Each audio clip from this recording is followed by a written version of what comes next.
Now, receiving a terminal diagnosis or supporting somebody you love through a terminal illness can be devastating. Knowing that you or your loved one might not be there for important milestones for your family in the future can be hugely difficult to come to terms with. And so with that prospect in mind, some people choose to leave messages behind. When Rob Burrow, the former rugby league player and motor neurone disease campaigner, died earlier this month, he did exactly that. Using a machine that tracked his eye movements and converted them to speech, Rob left a message for the thousands of people who'd followed his story. But as it turns out, that wasn't the only message he left. His wife, Lindsay, spoke to BBC Breakfast about it this morning. I know Rob has left messages on there for the children. So at the minute, it's too raw to do that, to go and look through the machines. But there are birthday messages on there. There are messages for the future, the children in the future. Isn't that amazing? Leaving messages for your loved ones, particularly ones to be read or listened to on special occasions or even watched, has become increasingly popular in recent times.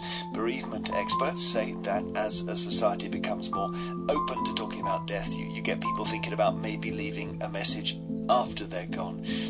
In Rob's case, he had obviously problems speaking because of motor neurone disease, so that involved a whole load of technology and everything else. But most people would probably have the use of their voice as they confronted their own death, and I'm wondering whether you received an unexpected message from somebody effectively beyond the grave. Do text us 88291, do email vine@bbc.co.uk or WhatsApp us 08000 288 291. Let's talk to Reverend Canon Yvonne Tulloch, who's founder of the bereavement charity At a Loss. Wow, this feels like not the kind of thing we would have been talking about 40 years ago, Yvonne. No. Good afternoon, Jeremy. Hi. It's good to talk to you again. No, it isn't, is it? Because one of the good things is that we are talking so much more about death, and we're much more open to dealing with it, which this wonderful family been doing exactly that, haven't they? And the first thing I just want to say is my heart goes out to Lindsay and the children. There are no words for how hard it is to lose a partner and to lose a daddy when you're so young. Yeah, and that disease is very cruel, and thank goodness he so raised attention, and maybe we'll get somewhere with finding a cure or prevention, vaccine, whatever.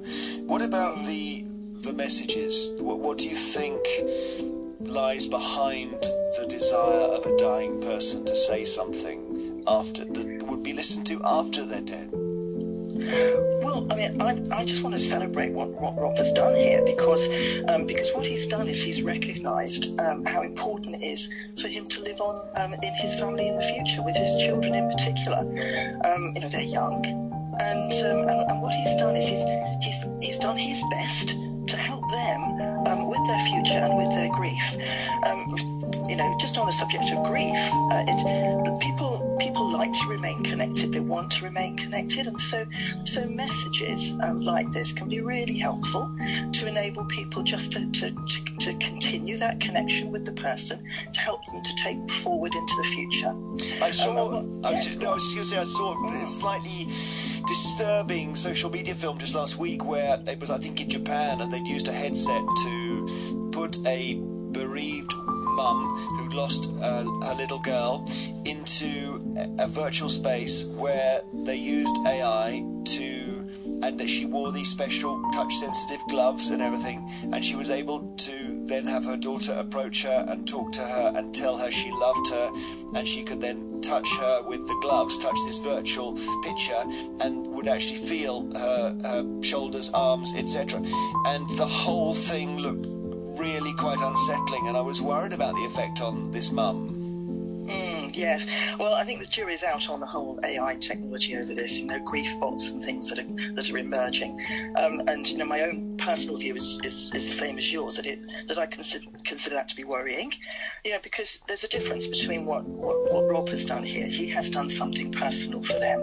He's given something of himself, and he's sending a message of him from his own heart to his family. That's very different to something that's created by technology, and it does concern me that people are doing that rather than messages that are coming from the people themselves. So the first time I ever heard about this, Yvonne, was in the 80s, when we started to get this awful situation where young men were dying with AIDS, and we didn't have a cure, and if you got it, you were 99.9% certain to be dead within 5 years. And people then started, it was an amazing thing, particularly in San Francisco, they held their own funerals, so they knew they were going. And then subsequently we had video messages, and it was at the time an incredible novelty that someone could speak in a video after they died.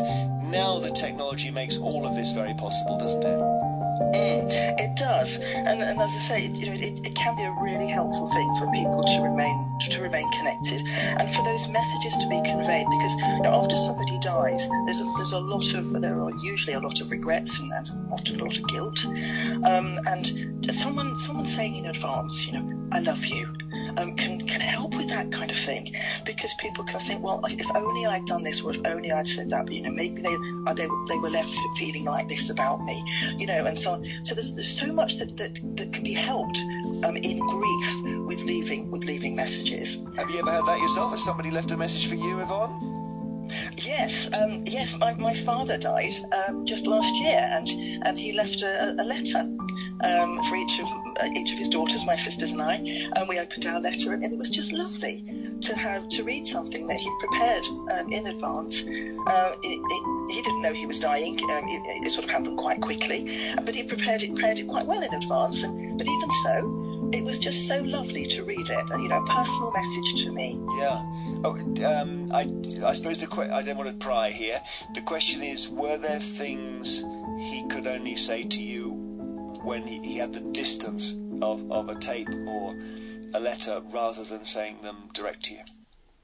No. They were very general comments, And I think if there is something specific, it needs to be dealt with before the death, as best you can.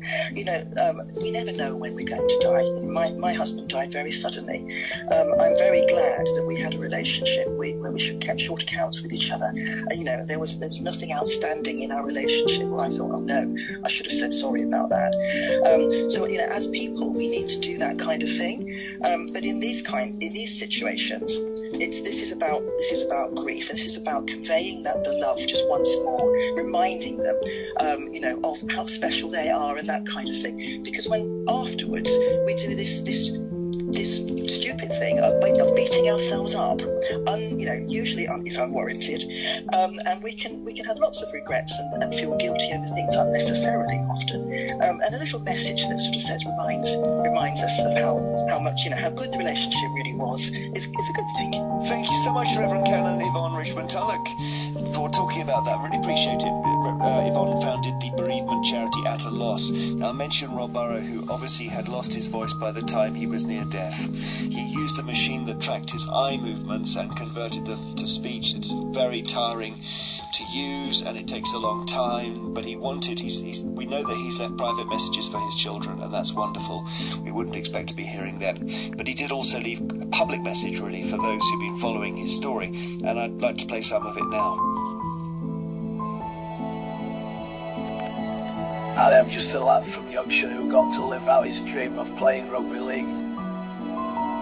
As the father of 3 young children, I would never want any family to have to go through what my family and children have since my diagnosis. I hope I have left a mark on the disease. I hope it shows to live in the moment. I hope you find inspiration from the whole story. My final message to you is, whatever your personal battle, be brave and face it. Every single day is precious. Don't waste a moment.